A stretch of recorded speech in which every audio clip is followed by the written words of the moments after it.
வணக்கம் ஃப்ரெண்ட்ஸ், எல்லோரும் எப்படி இருக்கிறீங்க? நல்லா இருப்பீங்கன்னு நினைக்கிறேன். இன்றைக்கி நம்ம வீடியோவில் என்னது பார்க்க போகிறோன்னா, இந்த போன மாதத்தில் ஆடி பூரம் வந்துச்சு. அப்போ அம்மன் கோயிலெலாம் வளையல் கொடுப்பாங்க கோயிலில்.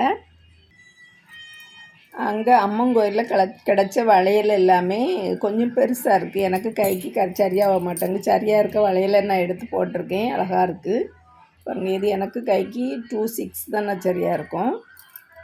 இதெல்லாமே 2.10 அப்படிலாம் இருக்குது. ரொம்ப பெருசாக இருக்குது. போட்டாக்கி இப்படி கலந்து வர்றது மாதிரி இருக்குன்னு வருங்க. போட்டால் இப்படி இப்படி இங்கே வர வந்துடும், இப்படி வந்துடும். அதனால் இது வேண்டாம் அப்படின்னு சொல்லி வச்சுருந்தேன். அதனால் இன்றைக்கி நம்ம விளக்கெலாம் வைக்கிறதுக்காக ஒரு ஸ்டாண்டு செய்யலாம் அப்படின்னு சொல்லி எடுத்து வச்சுருக்கேன். இது பெரிய வளையல் கொஞ்சம் இருக்குது. இது பாருங்கள், இது பேத்திக்கெல்லாம் வாங்கிட்டு பழையதான உடனே தூக்கி தூர போட்டுருவாங்க. அதெல்லாம் வேண்டாம் அப்படின்னு சொல்லிட்டு அப்புறம் சின்னதாகவும் ஆயிரும் அவங்களுக்கு. அவங்க வளர்ந்த உடனே கைக்கு போகாது. அப்படிப்பட்ட வளையலுமே எடுத்து வச்சுருக்கேன். இதெல்லாம் வச்சு தான் ஒரு ஸ்டாண்டு எப்படி செய்யணும் அப்படிங்கிறத பார்க்கலாம். கோயிலில் கிடச்சது எல்லாமே பீங்கான் வளையல், கண்ணாடி வளையல். அது கீழே விழுந்துன்னா உடஞ்சி போயிடும்.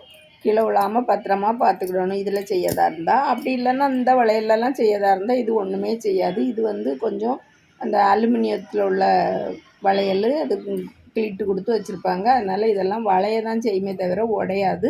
நம்ம இன்றைக்கி இதில் செய்ய போகிறோம். ஒரு 4 வளையல் வேணும். 4 வளையல் எடுத்துக்கலாம். பாருங்கள், ஒரே அளவுலேயே 4 வளையல் எடுத்துருக்கேன். இதை வச்சு எப்படி செய்யணும் அப்படிங்கிறத பார்க்கலாம் வாங்க.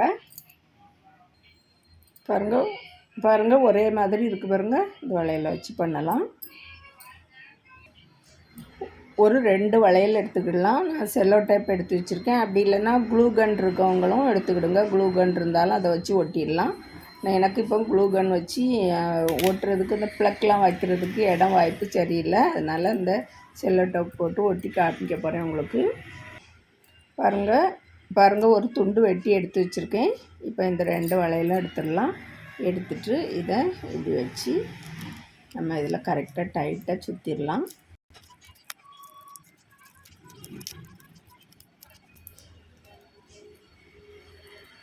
ரொம்ப டைட்டாக சுற்றி வச்சு பாருங்கள், இப்படி ஒட்டி வச்சுருக்கதை இப்படி லேசாக விரிச்சிட்டு இன்னொரு வளையல் எடுத்து இப்படி உள் பக்கமாக வச்சுக்கிடலாம். வச்சுட்டு இதுலேயும் கரெக்டாக சென்டரில் இதே மாதிரியே பாருங்கள் வெட்டி நான் ஒரு இடத்துல ஒட்டி வச்சுருந்தேன். உடனே வெட்ட முடியாது, கையில் வச்சுருக்கேனால. அதுக்குள்ளே மிஷின் எல்லாமே இல்லை. அதனால் இப்படி ஒட்டி ஒரு இடத்துல வெட்டி ஒட்டி வச்சுருந்தேன். அதை எடுத்து நம்ம இப்படி சுற்றிக்கிடலாம். நல்லா டைட்டாக சுற்றிடுங்க. இப்படி சுற்றியாச்சு. இனி இந்த பக்கத்தில் உள்ளதை வளையலை இப்படி மேல் பக்கமாக தூக்கி இதுலேயும் ஒரு டேப் போட்டுடலாம். இது நேரே இங்கே வர்றது மாதிரி இதுலேயும் போட்டுடலாம். பாருங்கள், முதல்ல இதில் ஒட்டணும், அடுத்தது இதில் ஒட்டியிருக்கோம். இப்போ இதில் ஒட்ட போகிறோம். இதே அதே மாதிரி தான் வெட்டி ஒரு இடத்துல ஒட்டி வச்சுருந்தேன். அதை எடுத்து மறுபடியும் இதில் சுற்றிடலாம். இப்போ 3 இடத்துல சுற்றிருக்கோம். நல்லா டைட்டாக சுற்றிடுங்க. க்ளூ கன் போட்டு ஒட்டினாலும் அழகாக நின்றுக்கிடும். பாருங்கள், இப்போ இந்த ரவுண்டாக எந்த சைடில் வச்சாலும் இப்படி கரெக்டாக நிற்கும். இந்த ரவுண்டாக இருக்கிறது கீழே வச்சிட்டோம்னா இப்படி கரெக்டாக நிற்கும். இப்போ நம்ம இனி இதுக்கு அடுத்தது என்ன செய்யணும்னா, இன்னொரு வளையல் இருக்குது பாருங்கள். இந்த வளையலை நான் இதே மாதிரி கிளிட்டர் பேப்பர் ஒட்டி வச்சுருக்கேன். இதை காமிச்ச உடனே ஒரு மாதிரி இருட்டடிக்கி. அதாவது இது கல்யாண பத்திரிகை தான். பாருங்கள், கல்யாண பத்திரிகையில் தான் ஒரு சைடு இந்த கிளிட்டர் பேப்பர் என்கிட்ட இருந்துச்சு. நான் வேஸ்ட்டாகவே கிடக்குது. அதனால் இதை ஒட்டி பாருங்கள், அந்த வளையல் எல்லாமே ஒட்டி வச்சுருக்கேன் காயட்டும் அப்படிங்கிறதுக்காக. அதே போல் இதையும் நான் இப்போ ஒட்டி காய வச்சுட்டு அதுக்கு பிறகு வெட்டும்போது உங்களுக்கு காமிக்கிறேன். ஒட்டுறதுக்கு ஃபெவிகால் தான் யூஸ் பண்ணியிருக்கேன். பாருங்கள், ஃபெவிகால் இப்படி இந்த வளையலில் சுற்றியுமே போட்டுடலாம். லேசாக இப்படி போட்டு எடுத்துகிட்டு நம்ம அந்த பேப்பரில் ஒட்டிட்டு காய வச்சுட்டு வெட்டிட்டால் போதும், அழகாக வந்துடும். பாருங்கள், இப்படி போட்டாச்சு. நம்ம இந்த பேப்பரில் ஒட்டிடலாம்.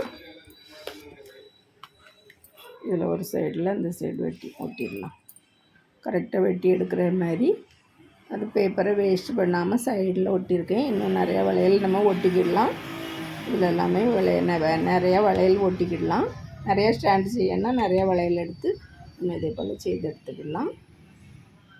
நமக்கு இந்த சின்ன வளையலில் செய்தோம்னா சின்ன ஸ்டாண்டாக வரும். இதில் பெரிய வளையல்னா கொஞ்சம் பெருசாக வரும்.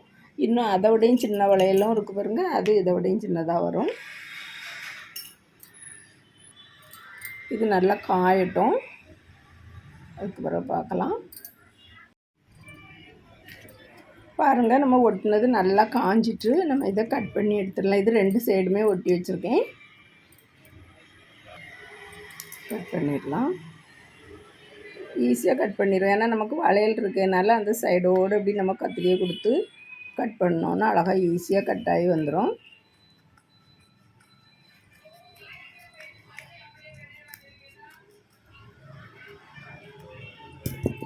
கட் பண்ணியாச்சு, இருக்கட்டும். இனி இதில் கொஞ்சம் க்ளூ போடணும். நான் என்ன க்ளூ யூஸ் பண்ணுவேன்னா பாருங்கள், இது B7000. இது நமக்கு நல்லா ஒட்டிக்கிடும். லேசாக வாடை விட்டு ஒட்டினோம்னா நல்லா ஈஸியாக ஒட்டிக்கிடும். அதை தான் யூஸ் பண்ண போகிறேன். இப்போ இதில் நமக்கு சென்டரில் இந்த பக்கத்தில் இதுதான் நமக்கு மேல் பக்கம் வரணும். அதனால் இந்த பக்கத்தில் இப்படி மாற்றி வச்சுட்டு இந்த பக்கம் ஒட்டலைன்னா கூட பரவாயில்ல, நானாலும் ஒட்டுனேன்.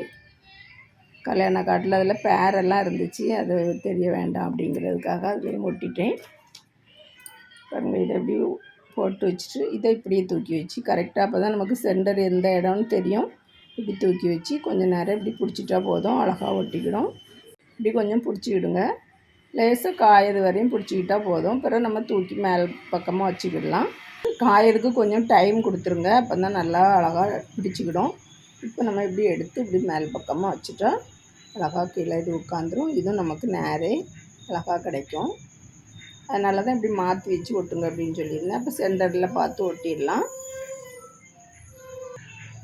இது கிளிட்டர் பேப்பர். இது கிளிட்டர் பேப்பர் ஒட்டினோடனே உங்களுக்கு ஒரு மாதிரி ஒளி அடிக்குது. நான் அதனால் கிளிட்டர் பேப்பர் ஒட்டாதது பாருங்கள், இப்படி சைடில் வச்சு காமிக்கும்போது அழகாக தெரியுது பாருங்கள்.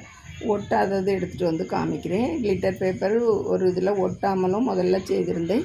பட் நம்ம செய்ய தான் நமக்கு ஐடியா வரும், அப்படி செய்திருக்கலாமோ இப்படி செய்திருக்கலாமோ அப்படின்னு சொல்லி. முதல்ல நான் ப்ளைனாக தான் செய்து வச்சுருந்தேன். அதுக்கு பிறகு தான் இந்த கிளிட்டர் ஒட்டுவோமே நல்லா இருக்குமே அப்படின்னு சொல்லிட்டு ஒட்டியிருக்கேன். ஆனால் இது வீடியோ எடுக்கிறதுக்கு சரியாகலை, ஒட்டாதது எடுத்துகிட்டு வரேன். இதை சைடில் வச்சுருவோம். இது இங்கேருந்து காஞ்சிக்கிட்டு இருக்கட்டும். பாருங்கள், நம்ம முதல்ல செய்தது 2 பீஸ் செய்து எடுத்து வச்சுட்டு இந்த டபுளாக ஒட்டி இருக்கக்கூடிய பாசி எல்லாமே இதில் ஒட்டி வச்சுருக்கேன். பார்க்குறதுக்கு அழகாக இருக்குது பாருங்கள். இதுதான் ஸ்டாண்டு. பாருங்கள், இந்த டபுளாக ஒட்டின பாசி எல்லாமே நான் தனியாக எடுத்து வச்சுருந்தேன். எல்லா கலர்லேயும் கொஞ்சம் கொஞ்சம் அப்படி இருந்துச்சு. அதை தான் எடுத்து நான் இதில் ஒட்டியிருக்கேன். டபுளாக இருந்ததை நம்ம அதை உடச்சி எடுத்தோம்னாலும் அது நம்ம பண்ணும்போது ஒரு சைடு நிறைய இடத்துல வெள்ளையாக தெரியுது. அதனால் அதை நான் ஒதுக்கி வச்சுருந்தேன். அதை இதுக்கு ஒட்டி யூஸ் பண்ணியிருக்கேன். இதே போல் நம்ம இதுக்கும் இப்போ நம்ம ஒட்டி எடுத்து வச்ச பாருங்க, இதுக்கும் சைடில் எல்லாமே என்ன செய்யணும்னா ஃபெவிக்கால் போடணும். போட்டுட்டு இதை எடுத்து ஒட்டிக்கிடலாம். பாருங்கள், இது கிளிட்டர் ஒட்டியிருந்ததுக்கு மேலே நான் ஒரு தாள் ஒட்டிட்டேன். ஏன்னா அந்த கிளிட்டர் ஒளி அடிச்சுக்கிட்டே இருந்து வீடியோவுக்கு அது நல்லா இல்லை. அதனால் இப்போ மேலே ஒரு பேப்பர் ஒட்டியிருக்கேன். இனி நம்ம இந்த பாசி ஒட்டுறதை பார்க்கலாம். பாசியும் ஒட்டலாம், இப்படி ஒட்டி இருக்கக்கூடிய பாசியும் யூஸ் பண்ணிக்கிடலாம். சும்மா அப்படியே இருக்குது அப்படின்ட்டு இருந்தால், இல்லைன்னா பாசி இல்லாதவங்க தெர்மாக்கோல் கூட யூஸ் பண்ணிக்கிடலாம். அதெல்லாமே நம்ம இஷ்டம்தான். தெர்மாக்கோல் கலராக ஒட்டினாலுமே அழகாக தான் இருக்கும். இதை சுற்றியுமே ஃபெவிக்கால் போட்டுருங்க. இப்படி எல்லா இடமும் ஃபெவிக்கால் போட்டுட்டு அதுக்கு பிறகு நம்ம பாசி வச்சிடலாம். இப்படி இந்த சைடோடு ஃபெவிக்கால் வச்சுருங்க. இதுக்கு நமக்கு அந்த B7000 க்ளூ வேண்டாம் பாருங்க. அது நம்ம இந்த பக்கத்தில் ஒட்டுறதுக்கு தான், அது சீக்கிரத்தில் காயும் அப்படிங்கிறதுக்காக இந்த க்ளூ யூஸ் பண்ணேன். இப்போ இதுக்கு நம்ம ஃபெவிக்கால் போட்டாலே போதும். பாசியும் அந்த தாளுங்கும்போது சீக்கிரம் ஒட்டிக்கிடும் பாருங்க. இதில் நம்ம இனி எடுத்து இப்படி ஒட்டிடலாம். ஒரு பச்சை, ஒரு சிவப்பு, அதுக்கு பிறகு ஒரு லைட் பிங்க் கலர் ஒன்று வச்சிடலாம். இது நமக்கு இந்த பக்கம் உழவும் செய்யாது, ஏன்னா வளையல் இருக்கிறதுனால அது தடுத்துக்கிடும். இதே போல் நம்ம எல்லாமே எடுத்து அழகாக ஒட்டிடலாம். இப்படி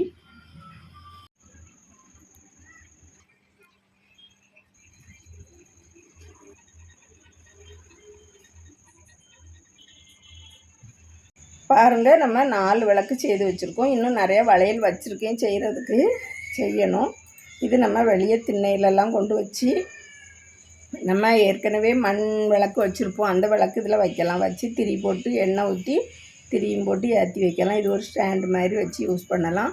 நான் எப்படி வைக்கணும் அப்படின்னு காமிச்சு தரேன் பாருங்கள். நம்ம இப்போ இது பாசியில் செய்த விளக்கு. இது நம்ம சேனலில் வீடியோ இருக்குது, பார்க்காதவங்க போய் பாருங்கள். இந்த விளக்கு செய்ததும் இருக்குது, எல்லாமே இன்னொரு விளக்கும் செய்து வச்சுருக்கேன் பாருங்கள். இது நடுவில் இருக்கட்டும். இது இந்த சைடு வைக்கலாம், இது இந்த சைடு இருக்கட்டும். இதில் வந்து பாருங்கள், இந்த விளக்கு செய்ததும் வீடியோ இருக்குது, இதையும் பாருங்கள். போய் பார்த்துட்டு நீங்களும் இதே மாதிரி செய்து பாருங்கள். நான் இன்னும் நிறையா ஸ்டாண்டு செய்து வெளியே வந்து நமக்கு தீபம் ஏற்றுறதுக்காக அந்த ஸ்டாண்டாக இதை யூஸ் பண்ண போகிறேன். வளையல் வந்து பாருங்கள் நிறைய வச்சுருக்கேன், நிறையா இருக்குது. சின்ன பிள்ளைகளுக்குள்ள வளையல் எல்லாமே நிறையா இருக்குது. இதை வச்சு தான் நான் செய்ய போகிறேன். நிறையா செய்துட்டு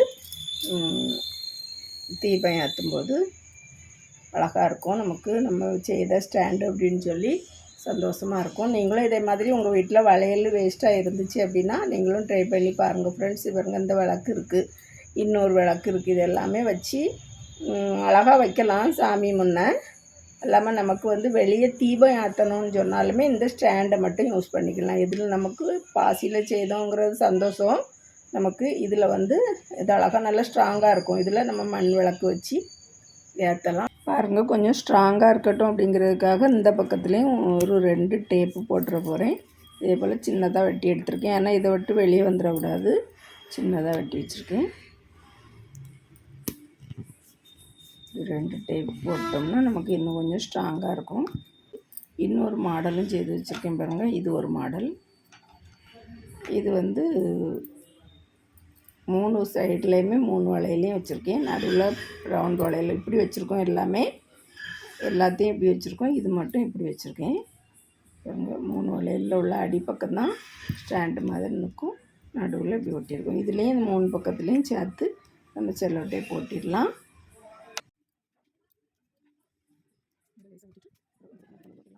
ஏன்னா நல்லா ஸ்ட்ராங்காக இருக்கும். இருந்த வளையலில் எல்லாம் ஸ்டாண்டு செய்தாச்சு. இன்னும் ஒரு சில வளையல்கள் இருக்குது, ஆனால் 1, 2 தனித்தனியாக இருக்குது. 4 வளையலும் சேர்ந்து ஒரே மாதிரி இருந்தால் தான் செய்ய முடியும், அல்லது 3ஆவது செட்டாக இருக்கணும். அதனால் இவ்வளவும் செய்திருக்கேன். நீங்களும் இதே மாதிரி ட்ரை பண்ணி பாருங்கள் ஃப்ரெண்ட்ஸ். வீடியோ பார்த்ததுக்கு ரொம்ப ரொம்ப நன்றி. இன்னொரு அழகான வீடியோவில் வந்து சந்திக்கிறேன். விரல் வலி கலைகள் தொடரட்டும். நன்றி, வணக்கம்.